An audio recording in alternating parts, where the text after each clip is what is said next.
Welcome, everyone. Today we're doing a deep dive into, well, a really fascinating figure, Bacchus. Someone who really walks that line between, let's say, joyous celebration and maybe something a bit more wild. Absolutely. And thanks for sending over all that material. It's been great digging into it. We're talking about Bacchus, the Roman god, agriculture, wine, fertility, one the Greeks called Dionysus. Right, and you often see him with grapevines, as you pointed out from the sources. It's almost his signature look. It really is. Yeah. A very potent symbol. Okay, so the plan today is to go beyond just, the god holding a wine cup image.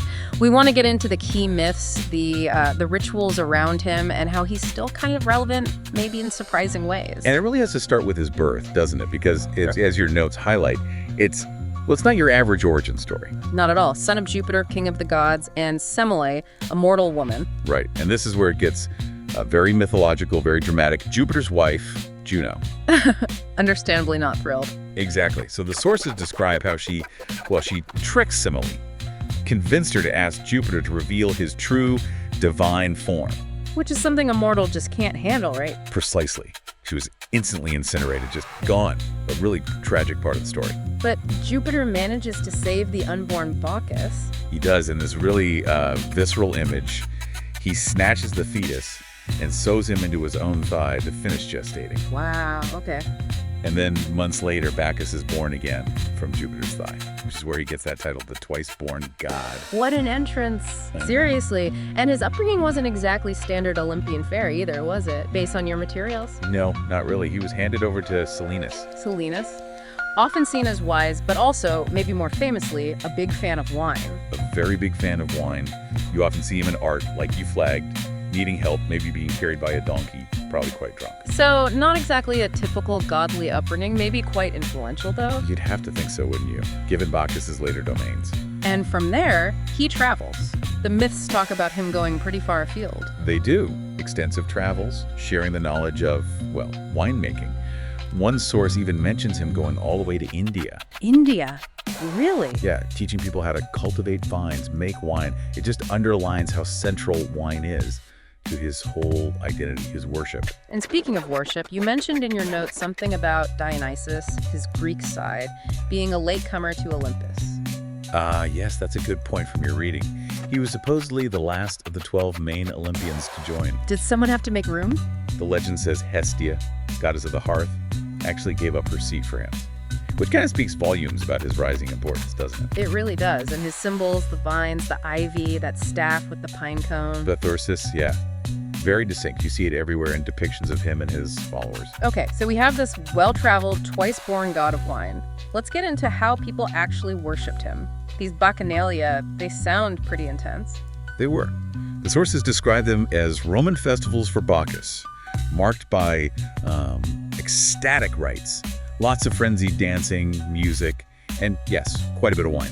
And they changed over time. The materials you sent suggested they weren't always huge public events. That's right. Initially, it seems they were more private, just women during the day, and apparently quite secret. But then they caught on. They really did. Became hugely popular, opened up to men, shifted to happening at night, and just grew across all social classes. Which I imagine started to worry the authorities, all that ecstatic frenzy and wine. Maybe not what the Roman Senate wanted to see happening widely. You hit the nail on the head. The Senate became quite alarmed. They saw the Bacchanalia as potentially subversive, a threat to public order, maybe even Roman morals. So they acted. They did. Yeah. Quite decisively. In 186 BC, they issued the Senatus Consultum de Bacchanalibus. That sounds serious. What did it do exactly, according to the records? It basically clamped down hard, restricted the size of the gatherings, how often they can happen. The goal was clearly state control, maintaining public order. Interesting. It really highlights that tension, doesn't it, between this kind of free, ecstatic expression and the need for societal control. Absolutely. A tension we still see today, in different forms, of course. Now, Bacchus himself, he wasn't usually shown alone, was he? He had this whole entourage. Oh, definitely. You almost always see him with his followers, the goat-footed satyrs and the maenads, who are also called bacchantes. Both feature heavily in the art examples you provided. Let's talk about the maenads. The description, wild women dancing energetically, really sticks. What more do the sources tell us about them? They were the female followers, really embodying that ecstatic, frenzied side of his worship. often shown with ivy in their hair, maybe animal skins, dancing wildly, carrying those thirsty staffs, pure energy. And the satyrs, half man, half goat, sounds like they added to the party atmosphere. Absolutely. They're the male companions associated with music, dance, lots of revelry, maybe chasing nymphs.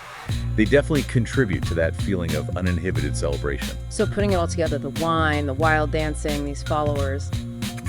What's the deeper meaning here? It feels like more than just a god of good times. Oh, much more. Yeah. Bacchus really embodies a kind of duality, I think. There's the joy, the liberation, the ecstasy, escaping the everyday. Right.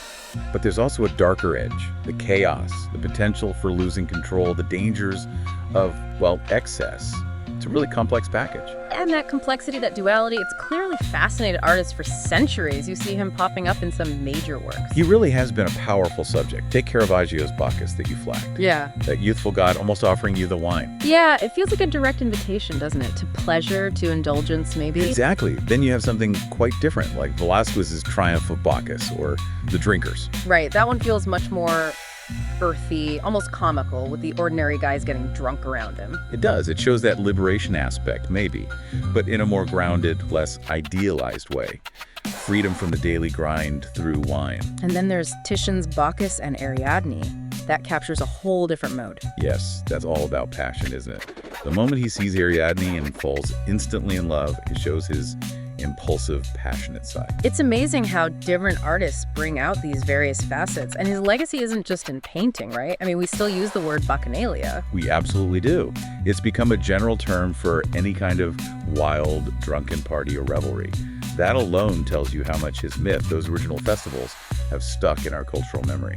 So if we were to sort of wrap this up, we've looked at Bacchus's pretty dramatic birth, the bacchanalia, those ecstatic rituals that eventually got regulated as followers like the Maenads and Satyrs, and this core symbolism of, well, liberation and its potential dangers. That sums it up nicely. He's this incredibly rich figure representing the intoxicating pool of freedom, but also acting as a kind of warning about that line between celebration and just chaos. Yeah.